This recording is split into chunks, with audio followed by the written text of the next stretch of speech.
미국 경제 이야기 시작하겠습니다. 오늘도 매일경제 추동훈 뉴욕 특파원과 함께하겠습니다. 안녕하세요. 네, 안녕하세요. 매일경제신문 추동훈 뉴욕 특파원입니다. 네. 실적장이 개막했다. 네. 실적장이 뭔지가 먼저 궁금해요. 네, 그러니까 이제 실적 발표의 시즌이 왔다라는 건데요. 실적 발표. 그러니까 네. 이제 분기별로 이제 실적 발표를 합니다. 그 기업들의 상장사들의 그게 어쨌든 상장이 되어 있다는 거는 기업이 공개되어 있다는 뜻이고 네. 이제 그 투자자들에게 투명하게 기업의 이제 실적을 발표를 하잖아요. 그게 이제 기업 실적 발표, 이제 어닝 시즌이라고 하죠. 어닝 그걸 발표를 어닝 한다. 시즌이라고 해요? 네네, 어닝을 발표하는 발표한다. 시즌. 그래서 어닝 시즌 또는 뭐 실적장이 왔다. 뭐 이렇게 표현을 하거든요. 그걸 갖다 개막했다라고 얘기하는 거예요? 그렇죠. 그러니까 지금이 4월이잖아요. 그러니까 1분기, 1, 2, 3월에 했던 그러네. 실적을 발표하는 게 이제 4월이겠죠, 보통. 그러니까 그럼 4월. 분기별로 하는 거예요, 그렇게? 보통 분기별로 합니다. 네네. 뭐 그게 뭐 작은 기업들은 반기별로 하고 뭐 연간에 한번 하는 데도 있는데 네. 저희가 이제 뭐 실적장이 왔다라고 하는 기업들은 정말 큰 기업들이고 상장사들이기 때문에 네. 분기마다 실적 발표를 해야죠.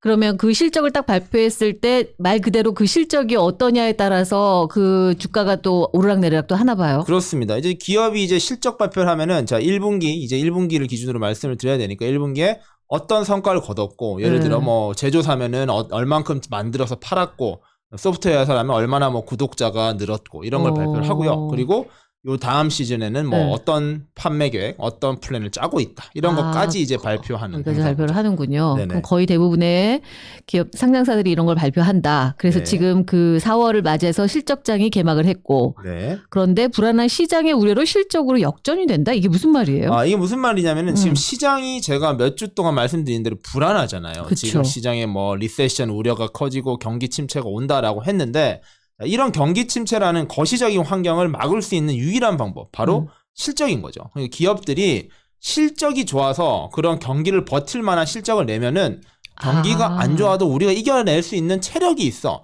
이런 걸 이제 보여주는 무력 시위를 할 수 있는 자리가 또 바로 실적 시즌의 힘이거든요. 그러니까 코로나 시국이 코로나 때도 뭐 경기가 완전 바닥을 갈 것이다. 뭐 사람들이 소비가 없어질 것이다. 대외 활동 안 할 것이다 해서 엄청나게 우려를 많이 했는데 최근 2년 동안 주가들이 다 올랐잖아요. 괜찮았어요. 그 배경이 뭐냐면은 바로 실적이 다 좋았다는 거죠. 기업들이 직원들이 줄고 사람들이 소비를 안 하는 것 같았는데 아니야. 우리 더 잘 팔렸어. 비용이 되려 덜 들었어. 그걸 저희 실적을 봐봐. 우리 실적을 보면 우리가 더 좋아졌어. 이런 것들이 이제 되니까 그럼 괜찮네. 그럼 기업에 투자해도 되겠네. 이런 것들이 되면서 주식이 잘 된 거죠. 그렇구나. 네네.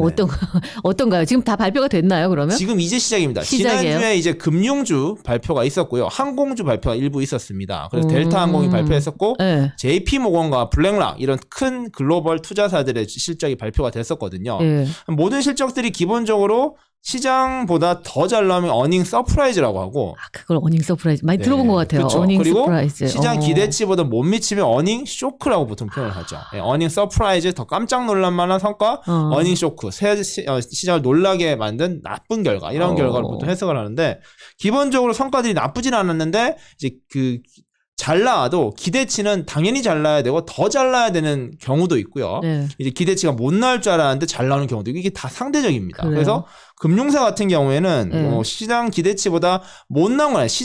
기대치만큼 나왔는데 이제 더 잘 나야 되는데 못 나온 거죠. 그래서 금융주들이 지금 지난주에 많이 빠졌습니다. 그랬구나. 네, 그리고 이게 또 그 실적 발표에 따라서 빠지기도 하는군요. 별로 안 좋으면. 맞습니다. 당연히 영향이 매우 크고요. 그게 지난 분기 때, 그러니까 지난 분기 이제 어닝이라 하면은 작년 4분기겠죠. 작년 4분기에 대한 발표가 올해 1, 2월에 있었겠죠. 그렇겠죠. 그때 이제 4분기 실적에 따라서 주가들이 많이 이제 성과가 많이 바뀌어서 대표적으로 메타, 그러니까 페이스북이 지난 실적 발표 직후에 주가가 하루 만에 25%가 빠졌습니다. 우와, 하루 만에요? 네, 하루 만에 메타 그게 역사상 최대 규모의 이제 주가 시가총액 증발 사건이 그때 발생을 했었거든요. 그러니까 실적 발표에 따라서 주가도 엄청나게 흔들릴 수 있다는 흔들리는 거죠. 거군요. 네네. 그런데 금융주들은 조금 안 좋았고요. 안 좋은 그리고 상황이었고. 항공주들은 기대보다 좋았습니다. 그러니까 항공주가 좋았다는 풀려서란가 얘기. 보다. 네, 그렇죠. 이제 코로나가 이제 끝나간다라는 기대감이 반영되면서 왜냐면은 항공주가 사실 1분기에 좋은 게 없었습니다. 왜냐면 러시아 전쟁 때문에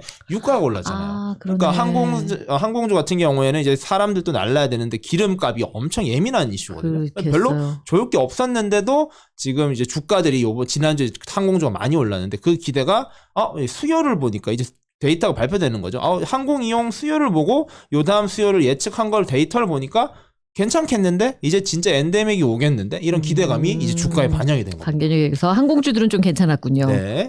또 다른 게 있나요? 그래서 이제 요번 주부터 시작이란 말이 이제 지난주 이제 몸풀기 예행 연습인 거고. 두 개 정도 이렇게 네, 이제 됐으니까. 나온 거 분야가 섹터가 2개 나온 거. 이제 시작되는 이제 실질 이제 진검승부는 빅테크 기업에서 나오는 거죠. 이제 구글, IT. 뭐 애플. 네, 지금 요번 주에 이제 제가 말씀드릴 게 넷플릭스와 이제 테슬라가 요번 주에 발표가 있습니다. 이 2개 기업이 이번 주 가장 중요한 기업입니다. 그러네요. 네, 넷플릭스.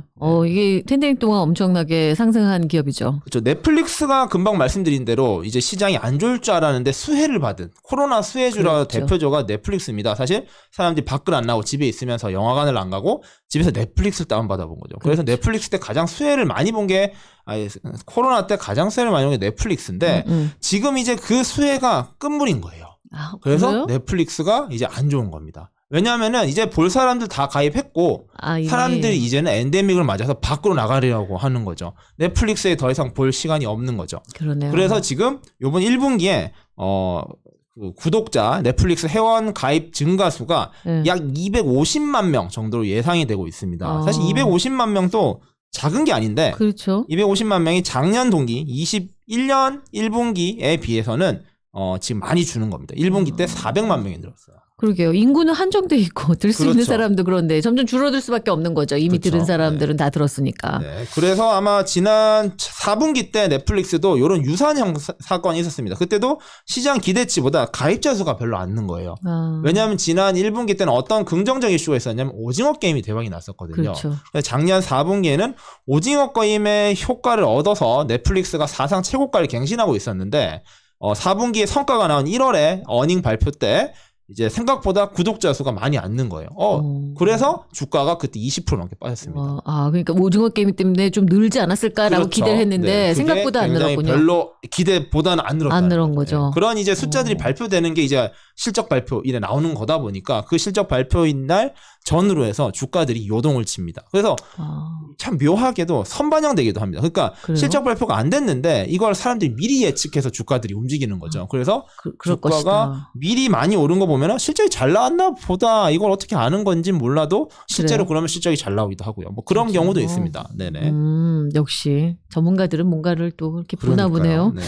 그렇군요. 지금은 이번 주는 넷플릭스하고 그리고 테슬라가 테슬라가. 있습니다. 테슬라는요? 이제 넷플릭스가 내일이 있습니다. 내일 장마감 이후에 있고요. 진짜요? 예, 그리고 그 다음 날이죠. 수요일 장마감 이후에 테슬라의 실적 발표가 있는데 테슬라는 지금 악재가 하나 있습니다. 바로 저번에도 말씀드렸지만 상하이 락다운 때문에 차량 생산이 지금 안 되고 있는 거예요. 그렇죠. 이제 좀 다시 락다운이 풀린다고 하는데 이거 이슈 때문에 지금 1분기 생산량이 30만 대가 좀 넘는데 이게 지금 전년 동기 대비 줄어든다고요. 이게 이제 역성장이거든요. 이제 그러겠어요. 자동차 생산량이 줄었는 건데 이게 어쨌든 간에 판매가 부진하거나 고객이 없어서가 아니라 공장이 셧다운을 해버리는 바람에 생산량이 줄어든 거죠. 그래서 이런 생산량 감소, 이건 생산량 발표됐습니다. 이게 테슬라 같은 경우에는 실적 발표 때는 재무 실적을 발표하고 테슬라는 자동차 판매량을 한 달 전쯤에 미리 발표를 합니다. 그래서 지금 월별로 발표를 하거든요. 근데 3월 달 발표를 해봤는데 다 합쳐보니까 줄었다. 이제 줄었어요? 작년보다 줄었다. 이게 부정적인 이슈가 있어서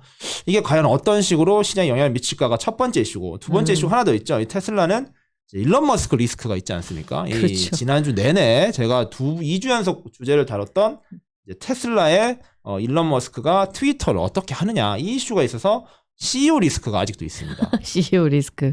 네. 제일 위험해. 트위터는 결국은 사겠다는 건 것 같아요. 근데 이게 이것도 사실 이 주제 제가 일부러 안 가져온 거거든요. 이 주제만 하면 또 너무 길어져요. 근데 지금 분위기는 안 살 것 같다. 또 안 살 것 같다로 가고 있어요. 비슷한 행동을 했었거든요. 지난번에도 테슬라를 자기가 전량 매수해서 IPO 되어 있던 이제 기업 공개되어 있던 테슬라를 자기가 전량 매수해서 다시 비상장 회사로 만들겠다. 라면서 그때 주가 목표치를 기존 주가 대비 한 20%, 50% 높게 잡아서 제안을 했었거든요. 그런 적이 있어요. 그게 한 3년 전에 있었습니다. 근데 지금 비슷해요. 테슬라 지금 주가를 54달러에 사서 자기가 전량 매수하겠다라고 했는데 지금 이미 샀잖아요. 테슬라 일부 트위터 샀죠. 주가를 9%나 가지고 있거든요. 이게 지금 목표가를 마치 제시를 해놓고 주가가 또 오르면은 또 팔려는 그때 전략과 비슷해 보인다는 겁니다. 이렇게 지금 해석이 많이 나오고 있어서 그래서 지금 아마 사기 아니 그렇게까지는 안 하겠지. 쉽지는 않다는 겁니다. 라는 이게. 거군요. 네네. 그래서 이 CU 리스크까지 있을 때 과연 테슬라 주가가 실적 발표 이후에 어떻게 될 것인가? 요걸 한번 주목해 봐야 될 것 같아요. 알겠습니다. 이건 목요일에 발표를 한다는 거네요. 수요일입니다. 수요일 장마감. 수요일 장마감. 네. 그리고 다음 주에는 이제 마이크로소프트, 메타, 아마존, 구글, 뭐 애플 이런 데가 와. 다음 주 있으니까 자. 이번 주보다도 다음 주가 진짜 진검승부죠. 그런 네네. 거군요. 그러니까 이번 주 다음 주 한번 또 지켜보시면 주가가 어떻게 변동이 되고 어떤 영향들이 미치는지 좀 보실 수 있겠네요. 네. 그렇습니다. 두 번째 해볼 얘기는 BTS 공연을 얘기를 해볼 텐데 지난주 금요일 토요일까지 해서 4회 공연이 다 마감이 됐죠. 다 마감됐죠. 네. 네네. 사실 이게 뭐 경제 뉴스로 많이 다뤄지는 뉴스는 아닌데 저희 네. 또 한국인이다 보니까 그럼요. 또 BTS 이야기를 또 해보면서 이와 관련된 경제 이야기를 조금 찾아봤습니다. 네. BTS가 코로나 이후로 세 번째 공연입니다. 코로나 이후로 그러니까 오프라인 네. 이제 대면 공연이 세 번째인데 첫 번째가 작년 12월에 LA LA에서 공연이었고 있었어요. 두 번째가 올해 3월에 서울에서 서울. 공연을 했었고 요번 4월에 이제 세 번째로 라스베이거스에서 공연을 했습니다. 당연히 이제 전석 마감됐고요. 뭐 엄청난 돈을 벌었을 거로 예상이 되고 있습니다. 지금 뭐 나오고 있진 않은데 뭐 수백억 원 이상의 돈을 벌었을 것으로 예상이 되고 있는데 수백억이요? 그럼요. 와. 수백억입니다. 이게 단순히 표만 파는 게 아니고요. 이번 라스베가스는 뭐 보라해거스라고 해가지고 보라해라는 들었어요. 게 맞아. 뭐 구호라고 해요. BTS 팬들이 그렇죠. 이제 보라색이죠. 상징색이. 네네네. 그래서 예. 보라해 뭐 이렇게 부른다고 합니다. 맞아요. 그래서 보라해거스라고 라스베이거스 관광청에서 자신들의 트위터 주소를 아예 바꿨었어요. 일부 2주간. 대단해요. 이 정도로 대단해. 그랬고 뭐 호텔에도 BTS 에디션을 팔았고 이제 거기에 이제 팝업 스토어 그다음 식당에도 이제 BTS 메뉴 이런 걸 팔아서 라스베가스 전체를 이제 전체가. BTS 도시로 했으니까 엄청 벌었겠죠. 그러겠네요. 네, 그래서 뭐 이제 사람들도 엄청 몰려갔을 거 아니에요. 네, 맞습니다. 그래서 엄청 많이 몰려갔고요. 그리고 이제 온라인 공연도 같이 했습니다. 오프라인만 한 게 아니고 이런 걸 이제 서울 공연도 구매권을 해서 그랬었죠. 그렇게 했죠. 네. 그 돈이 더 많이 벌렸어요. 그랬다 온라인. 그래요. 왜냐면 영화관에서 서울 공연을 했다면서요? 그래서 뭐 헐리우드에서는 이게 박스 오피스 3위에 올랐다고 합니다. 그 BTS 공연 정말 시간 아이디어가 공연이. 대단한 것 같아요. 영화관에서 영화만 한다라고 생각을 하지 누가 그걸 실제로 그 실황 중계를 한 거잖아요. 네, 맞습니다. 네. 네, 그래서 이제 코로나가 불러온 이제 새로운 이제 창조 경제라고 해야 될까요? 그런 거였는데 그랬네요. 어쨌든 이제 오프라인이 다시 오고 있지 않습니까? 그렇죠. 오프라인이 오면서 이제 과연 이런 공연 문화 이것도 이제 엔데믹과 관련되는 부분인 거죠. 엔터테인먼트 부분에서도 엔데믹과 관련된 경제 활성화에 대한 기대감이 있는데 자, 라이브 네이션 엔터테인먼트에서는 올해가 아마 역사상 최대 규모의 공연 시장이 열릴 것이다. 이라는 이제 발언을 했어요. 그러니까 그래요? 이제 곳곳에서 미국에서도 이제 아시겠지만 대부분의 축제들이 이제 다 돌아왔습니다. 2년 동안 멈췄던 많이 모든 시작을 축제들이 하고 있죠. 오고 네. 있고 지난주 부활절에도 제가 맨하튼 나가 보니까 어마어마하게 사람들이 많더라고요. 모이고 했고 그 뉴욕 오토쇼도 개막을 했고요. 네, 오토쇼 네. 제가 또 취재 갔다 왔습니다. 그쵸. 전문 분야에 갔다 왔고 거기서 정의선 회장님을 만났어요? 만났습니다. 이제 기자간담회를 했었거든요. 그러셨구나. 그래서 근데 정의선 회장님 또 지금 뭐 빨리 끝내야 되는데 정의선 회장도 되게 재밌게 했던 이야기가 자기도 유튜브를 많이 본다. 네. 근데 유튜브를 보면서 느끼는 점이 이렇게 좋은 영상들과 장소들을 영상으로 보는 것도 좋은데 이 많은 사람들이 오프라인으로 가고 싶겠다라는 생각이 들더라고 했었어요. 그러니까 오프라인 경험은 죽지 않는다라는 거가 이제 인사이트로 남는다라고 말씀을 하셨거든요.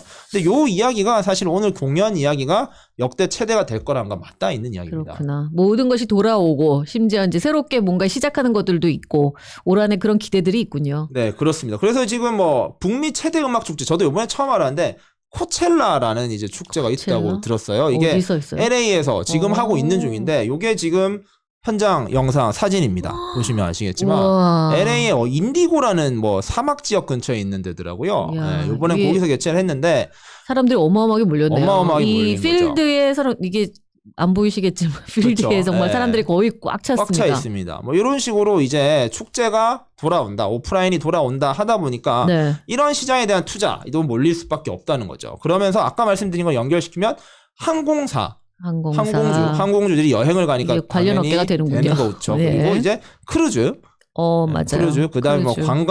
관광 관련 이런 뭐 익스페디아라든지 호텔스.com 이런 데도 다 여행 관련. 그러니까 그런 온라인 업체들. 백주 이제 컨택트주라고 보통 부르죠. 이제 사람들이 만나는 컨택트주가 이제 다시 주목을 받을 것이다. 다시. 네, 그래서 요거의 시작을 이제 공연에서 한번 찾아볼 수 있다라는 이야기를 하더라고요.